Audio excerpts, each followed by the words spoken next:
All right, so thanks everybody for joining the Privacy Communications workshop today.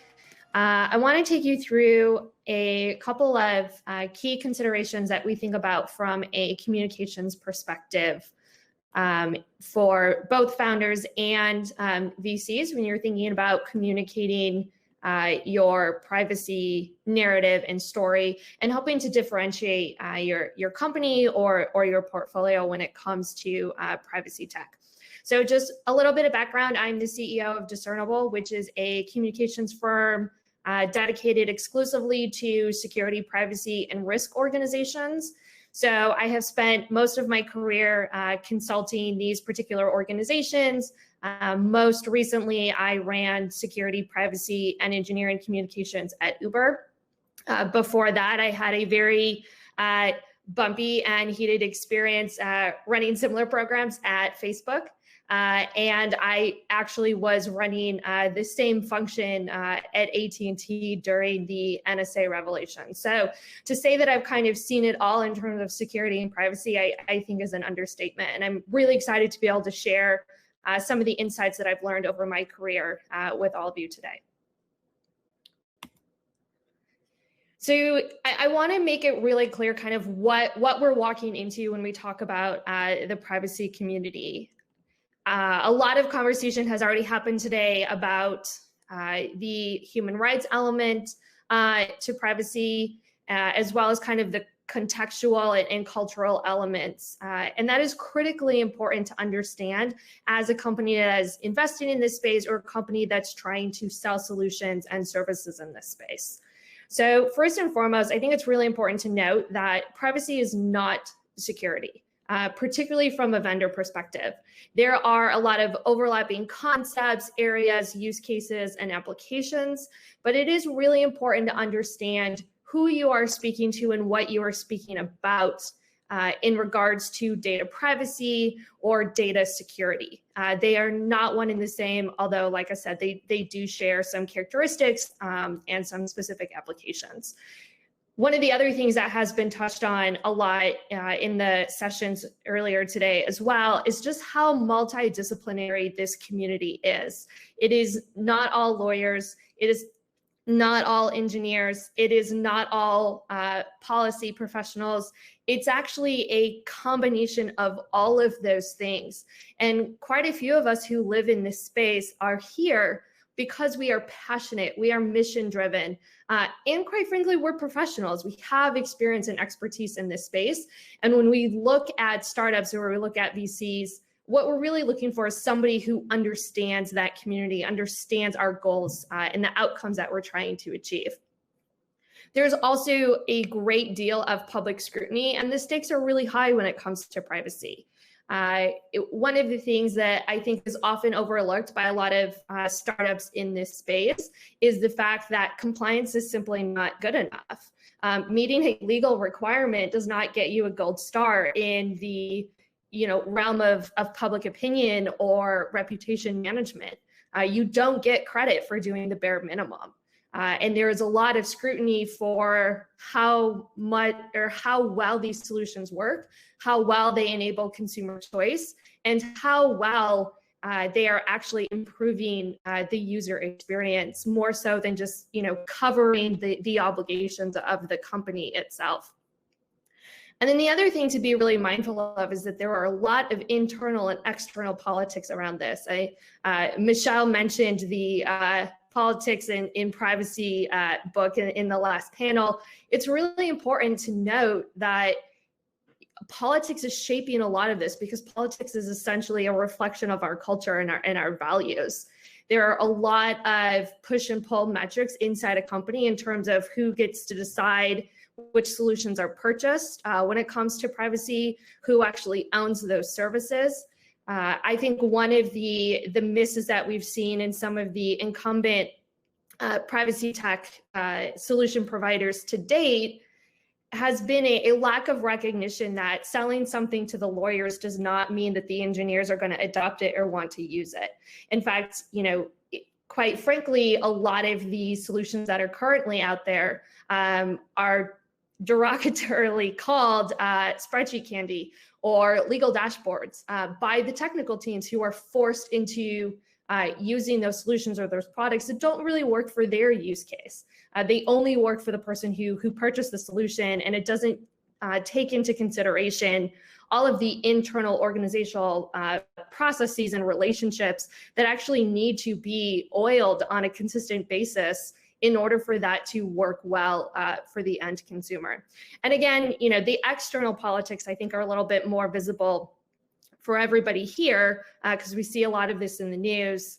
And we can see times where companies as well as politicians are using privacy as a differentiator or as an opportunity to grandstand their own policies. So all of this comes together in terms of how you as a company are trying to communicate your position in this situation, what you bring to the table, and being able to demonstrate an awareness and a mastery of all of these moving parts is really key to be able to effectively tell your story.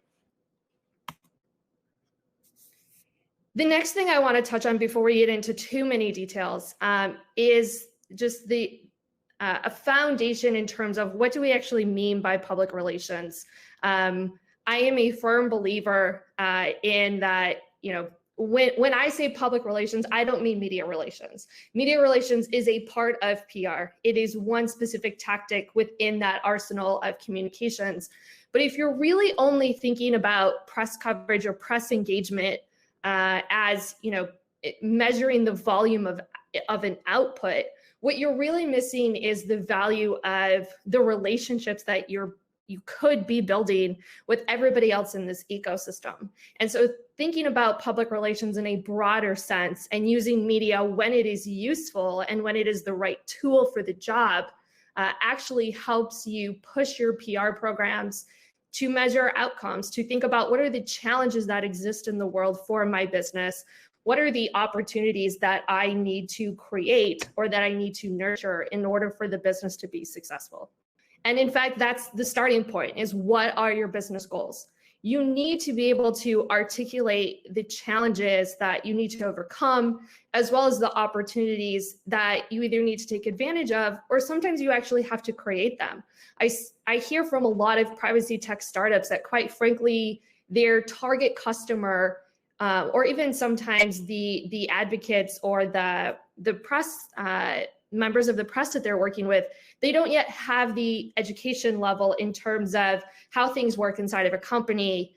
I hear a lot from founders that they're holding the hand of their customers to get them to this higher level of literacy when it comes to privacy. And so you need to be able to clearly articulate all of those challenges and all of those opportunities so that you can essentially reverse engineer the right type of communication strategy that is going to help clear that path for you. And focusing on those outcomes actually allows you to measure whether or not any of those tactics, including press engagement, is being successful in meeting your business goals. I feel a lot of time there is an overestimation of the impact that press coverage will have for your organization, whether positive or negative. In fact, I see a lot of press coverage that, essentially creates maybe a couple minutes of attention, and then we quickly move on to something else. The internet moves really fast. People's attention is very short. Please don't think that press coverage in and of itself is going to solve all your problems. And in fact, what we're really trying to do from a communications perspective is help you build influence. You want to have more control over your destiny. You want to be able to have more productive conversations with your customers, with your regulators, with members of the press, with influencers and advocates. And that's really what all of this is about. Anytime you're doing external engagement, whether it's with press or other stakeholders, it's really about influencing this ecosystem and influencing the community and the industry, either because you need to prime them for a solution that you're providing that perhaps they haven't quite realized that this is even a possibility, or you're priming the political climate so that you have support from the people who are actually drafting the laws and drafting those regulations, so that there is political capital to adopting your solution and thinking about the problem in the same way that you are.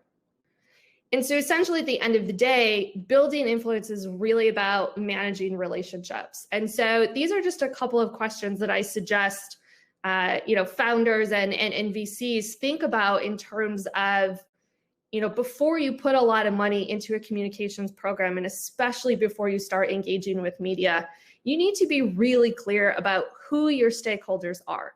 What challenges do they have?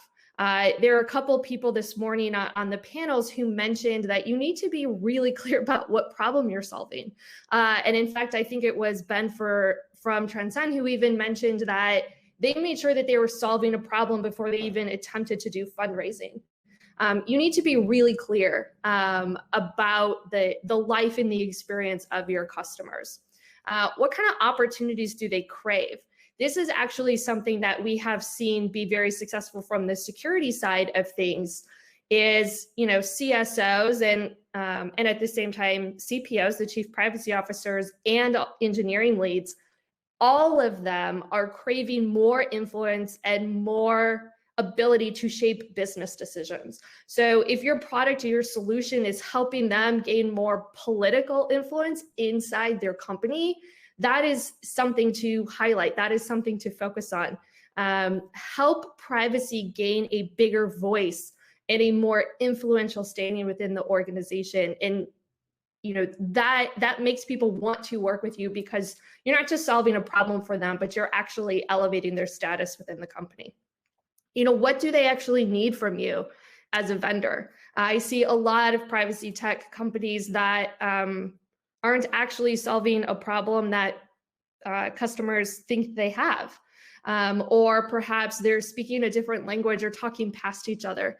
So thinking about what do the customers actually want from you and how do they want to engage with you? How does the community want to engage with you? And it's really important, again, to think about your stakeholders because you're going to have a matrix of different stakeholders and they're going to have different priorities for each of those groups at different points throughout the history of your company. And you need to understand each of those groups very well because the answer to these questions is actually going to be different depending on which group of people you're specifically speaking to. But keeping in mind that a lot of these groups actually overlap. So your messages need to be tailored, but they also need to be consistent. The other thing to keep in mind when it comes to privacy communications is there is a lot of self-inflicted risk in this space. Privacy professionals are skeptical. We ask tons of questions. We want to kick the tires.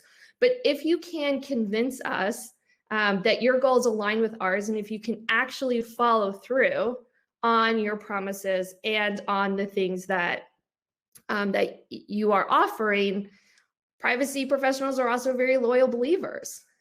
When we find something that works, we want everybody to know about it. On the other hand, vaporware and paper promises actually destroy trust. There have been a number of examples already discussed today about companies where they may have had a policy around a certain aspect of their platform or their product, but truthfully, actions speak louder than words. And if all you have to offer is a policy or, a couple of words on your website, that does not mean that you actually have control of the environment. The other thing that I want to mention is being able to walk the walk. So if you are a privacy tech company, you better have your own house in order when it comes to privacy and compliance. I see a lot of privacy tech companies who are touting compliance and promising all kinds of guarantees when it comes to compliance. Yet I have a lot of questions about whether or not they themselves would pass some of these audits. And so it's really important that that you have your own house in order. Because the last thing you want is, a headline about how you violated some of these regulations or about how you didn't live up to the expectations that you are holding your customers to. And the last thing I'll note in terms of risk that is completely avoidable is thinking about communications as a day one factor. I have two examples that I will share from the last couple of years at Uber, and I'm sharing these because they're already public, but some of it, the context may be new to folks in this group. At the end of 2016, Uber made a very asinine decision to announce a proposal that they were going to expand the collection period for location data of riders to up to 5 minutes after the end of a trip. Now, this was particularly problematic for a number of reasons. And I look at this through a communications lens. Is one, this was a pre-announcement. The company did not have the technical capability to even pull this off. They announced it before it was real. And as a result, all of the negative consequences that came from it did not accompany or were not accompanied with any business value whatsoever. So there was no real trade-off here in terms of risk. The rankings and reviews in the app stores tanked. There was tons of negative press coverage, tons of advocacy outrage, and rightfully so. And trust with users was completely destroyed because this was something where they weren't actually even giving people a choice about whether or not this was something they wanted to participate in, whether or not they felt the value was worth it. And again, keeping in mind, this happened without the technical ability to actually do the collection. And so for this particular announcement, communications was kind of just used as the mouthpiece. Once the product team had made their decision, they then kicked it over to the PR team and said, here's our new feature announcement. And because communications wasn't considered very early on, at the very least, if you don't have a feature or product to show that there's somehow user benefit to this expanded data collection that you're doing, I really don't know what the product team expected would happen, but it took us about 6 to 8 months to actually walk this back. And of course, the cleanup work fell to my team, and we pushed the company to actually make public commitments about never doing this again, and what expectations consumers could actually expect from the company as data collection shifted and changed and evolved over time. And when you have to put those commitments in writing in a Reuters article to hold your company accountable, that is a pretty extreme step from a communications perspective. But that's what happens if you wait for communications to come in at the 11th hour. The second example that I want to highlight from Uber came a little bit later, and it was interesting because it involves a patent application. There was an employee several years previously who had filed a patent for an AI solution to detect whether or not riders were intoxicated when they were getting into the vehicle. And patent applications, when they're approved, this is all public knowledge, and or at least publicly available. And there are reporters who just troll patent applications all the time, the same way that there are reporters who are constantly reverse engineering all your apps to find out what new features you're about to launch. So this is, that application was discovered by a reporter who reported it as if this was something that the company intended to do. And the reality is the company never had any intention of building anything of the sort. Company leadership had no idea that this patent was even applied for. And the reason I share this example is because had communications and external perception been represented early on in the patent application process, we could have easily avoided this. And the result of communications not being involved in that process was the social impact and the negative conversations that were happening about the company on social media actually exceeded what we saw during the Delete Uber campaign of 2017.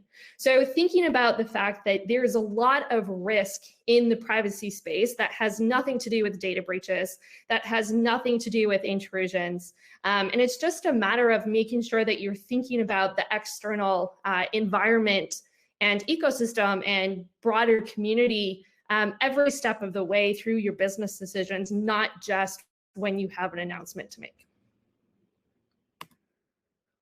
So if you decide that engaging media is in fact the right tool in your toolbox to use for a particular challenge or opportunity, I want to walk through some of the basics of working with media, just so you've got a fundamental understanding of how this particular industry works. So first and foremost, it's important to know that there are different groups in the newsroom or within a media company that actually work together in producing the news that you read or watch every day. So for written outlets, there are reporters, the people whose name is on the byline, but they also have editors who are essentially their boss. And the editors are the ones who decide what gets covered that day. Sometimes reporters can pitch ideas to them, but ultimately it's up to the editors what actually gets published. And so if you're going to have a relationship with the media, you need to know the reporters and you need to know their editors. And you need to know how to help a reporter pitch your idea to their editor. On the broadcast side, there are anchors or correspondents, but there's also producers. And unless you have an existing relationship with an anchor or a correspondent, the first place that you want to start with is their producers. These are the people who decide what goes on TV every day. There's also this concept of beats. So you may see, in a reporter's bio that they cover tech, or they cover policy, or they cover privacy. There's also a number of reporters who are assigned to cover specific companies. And so, for example, you may read an article about privacy and Google, and if you pitch that reporter on your privacy story, but they only cover Google, you're barking up the wrong tree. And so make sure you understand what that reporter is actually responsible for covering, so that you're not wasting your time pitching media on stories that they're just never going to cover because it's outside of their purview. And the last thing to note is make sure that what you're pitching is actually newsworthy. I see a lot of companies who are right now kind of pitching their story or their narrative as, we help companies be compliant. Compliance is the least newsworthy thing I've ever heard. Once something is an industry standard or norm, it's not news. If everybody is doing it, if everybody has to do it, it's not news. What reporters are looking for is something that stands out, something that's different, something that actually goes against the trend, or is a signal that a new trend could be starting. So work with your PR teams, work with your communications advisors, and make sure that you're really nailing down the part of your story that is in fact newsworthy. Again, I mentioned that I view media as a means to an end, right? It is a lever for influence and it is a lever for education, but it is in fact not necessarily the goal in and of itself. And I see a lot of founders and startups, particularly early stage, those that are going through rounds of funding. A lot of that PR strategy is understandably driven by the investors. Expanding their portfolio and showing that they're investing in this type of technology is a great story for the VC. But as a founder, you need to have your own press strategy that is independent yet complementary of those fundraising announcements, because the people who you want to reach as a service provider, whether it's the legal teams, the engineering teams, the other program managers, all of whom work on these privacy initiatives, they're not reading TechCrunch like funding news. So it's important, again, to, when you map out who your stakeholders are, keep in mind that some of that will naturally be covered by the PR from your venture capital firm, but it's going to leave a lot of things off the table that you can capitalize on in terms of storytelling and getting your company in front of the people that matter to you. So a couple of tips for some of those non-fundraising engagements is be exciting. Your story needs to actually push beyond compliance. Those of us who work in privacy are not impressed by things that help us check a box. We're looking for something that helps us with infrastructure performance, that helps us with user experience, helps us, build trust. We really are looking for something that is going to differentiate our company, and meeting a legal requirement is not really a competitive advantage. The second thing to think about is, how do you elevate your customers? And I don't just mean, having case studies on your website and your marketing materials, but actually have your customers tell their story of how they think about privacy, the solutions that they've implemented. Because what happens is, when internal privacy teams talk about what they're doing, other internal privacy teams reach out to them and ask for lessons learned and ask for knowledge exchange. And if your customer can say, this article that you read in Wired, here's a solution provider that's actually enabling us to do that. So think about actually using your customers to talk about their privacy story, and not just use them, as a case study. Because if your customers become the standard by which everybody else wants to model themselves, you will, by extension, become that de facto service provider that enables that kind of progression. You also want to make sure that you are building a bench of credible spokespeople for different audiences. Your CEO may not be the best spokesperson for a technical audience. You may have a very technical CEO, but perhaps needs more coaching or a little bit more experience in order to speak to a privacy or an advocacy focused audience. So having a bench of people so that every spokesperson is actually speaking the language of the people that you're trying to communicate with makes a big difference and helps you be more effective. And then also talk to your own technical teams. One of the things that I learned pretty early on working with AT&T was that they weren't really utilizing their own internal engineers to understand how customers viewed vendors. So I started working with the security engineers at AT&T to understand what were all the things that they hated about their vendors, because all the things they hated about their vendors were going to be the same things that all of our customers hated about us. So talk to your teams, find out what are the cool things that they are building, what are the technical milestones and performance metrics that they are exceeding. Get their perspective on what is actually really novel and interesting about your product that people may not see behind the scenes. And that's the story that your audience and your potential customers want to hear. They want to hear about the experience of the people who are building it. And the last thing that I want to touch on today is thinking about, is it time for your story to have a makeover? How do you know if your narrative is actually resonating with people? How do you know if it's a dud? The first thing, honestly, is think about what's new. What is your product offering that hasn't existed before? And be really honest about that. Make sure you've done your research. Every single thing about your product does not need to be new.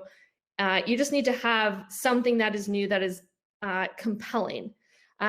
And again, I've mentioned this before, but pushing your customers to excel beyond compliance. That is what the industry is looking for. Something that helps them do right by their customers, not just helps them operate legally.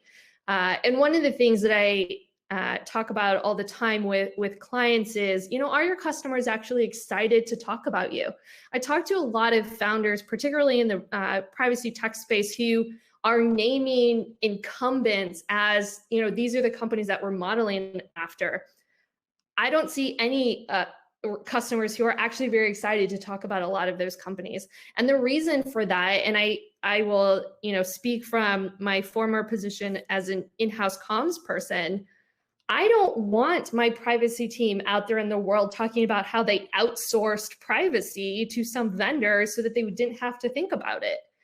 If you can help your customers get excited about the fact that they are using your solution to do more than just check a box, that is now value for them. There is now value for me as an in-house PR person to partner with your company to do more promotions together, because we're not just talking about, this is who we hired so that we don't have to think about privacy. That's a terrible narrative for any company. So think about how your story and how your product actually enables companies to go above and beyond that, because that's what we would want to talk about.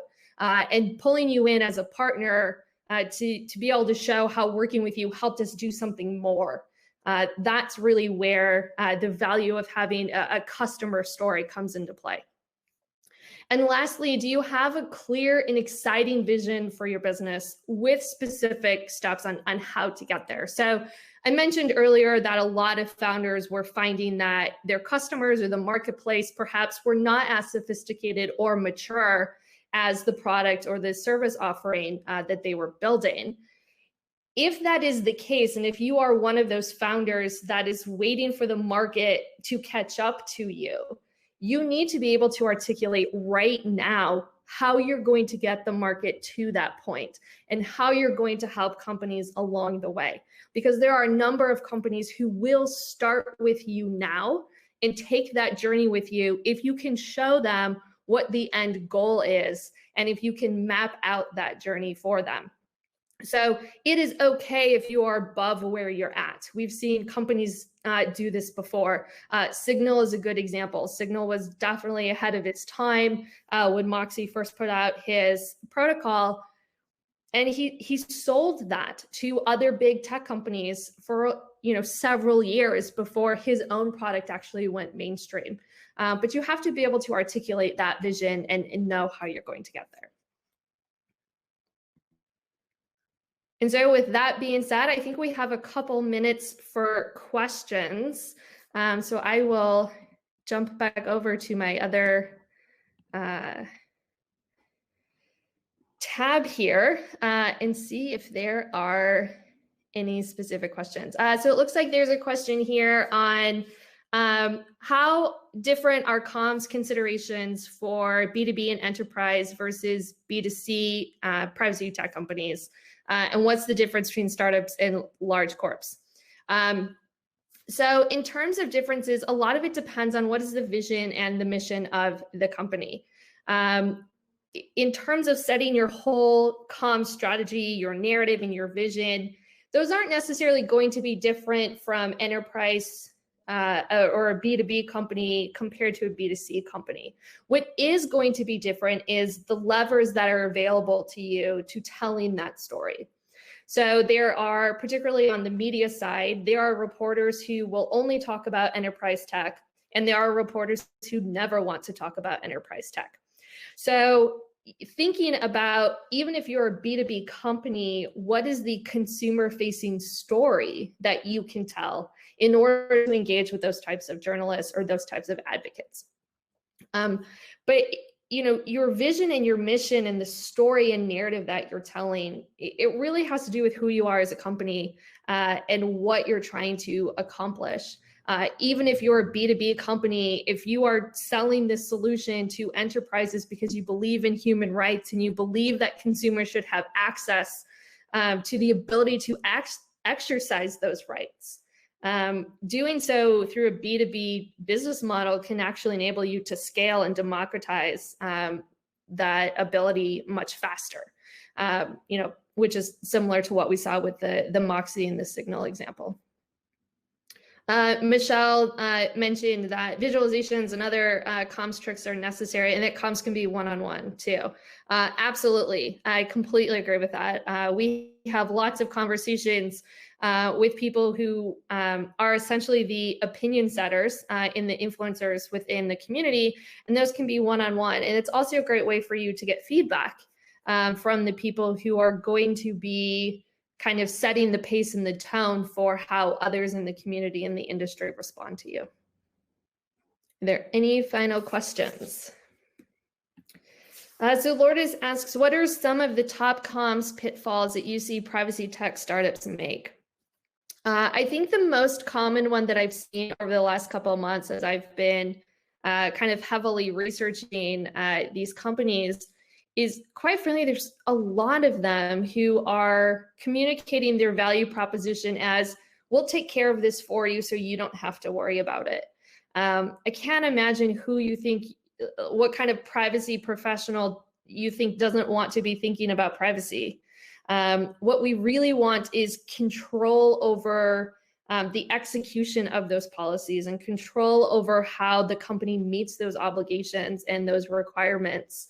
And so positioning yourself as the company that enables you to no longer care about privacy feels counterproductive to me, because no company is ever going to want to admit that they hired a vendor so that they didn't have to think about privacy.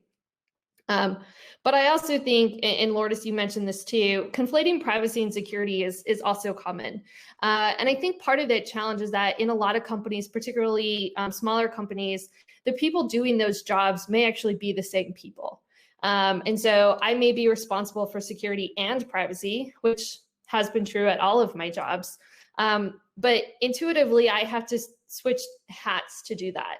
And I think vendors need to understand that their customers, when we're talking about privacy, we're not talking about security. It doesn't mean that those things don't overlap, but it means you need to understand that there is a difference between talking about securing the data, protecting the data, making sure there's no unauthorized access to the data, but then also, different conversations about should we even be collecting this data?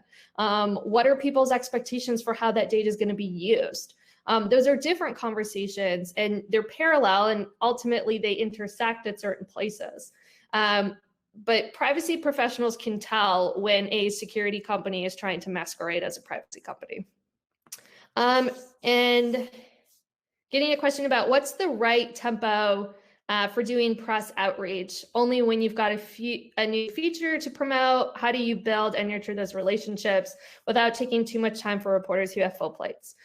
These are really good questions. A lot of it has to do with what your business goals are. You could spend all day, every day trying to get into the news. It doesn't necessarily mean that that's what your business needs at that particular point in time. And so understanding what it is that you're trying to accomplish is going to set the tone for what you're going to talk about, how frequently you need to talk about it, who you need to talk about it with. And so all of those things are really important. I see a lot of companies that immediately just start emailing reporters and they don't have much of a strategy. And I can tell because they're popping up in all these articles and don't really seem to have a clear vision of where they're going. And especially if I work at a large enterprise, I'm not very likely to put a huge budget into a company that is unclear of its own, vision and purpose for existence. So clarifying those things upfront as a company before you start doing outreach with media is particularly important. And for some companies, you're going to want to do outreach when you have a new feature or when you have a new product. Other companies, you're going to want to be engaged in public dialogue depending on the issues that are important at that time. So, if, for example, your company that cares deeply about human rights and really understands that privacy rights are human rights, you're going to be involved in a lot more perhaps political or policy related conversations in the media. And the key there is to make sure that the media know that you're available as a source and what your position is. Because the reality is a lot of reporters decide in their mind what the story is going to be before they even talk to any sources. And so if you are not top of mind for them in terms of here's exactly what you can discuss and what your position is going to be on an issue, it's hard for a reporter to imagine where you're going to fit in that story. So a lot of that engagement, like I said, it depends on what your goals are. And that's why if you can't articulate your stakeholders and if you can't articulate your business goals, anything that you do with press is essentially going to be throwing spaghetti at the wall and hoping that something sticks. Great. Well, I think we're going to wrap up for now. I do have a roundtable after this in case folks want to keep the conversation going or have further questions. But thanks so much for joining, and thanks for everything that you're doing. I think the fact that there's so much interest in this space can only be a good thing for consumer privacy and for holding companies and other people in positions of power accountable for the data and potential abuses that are possible. So thanks to everybody. Thank you for your interest, and I hope to see you in the networking space. Thanks.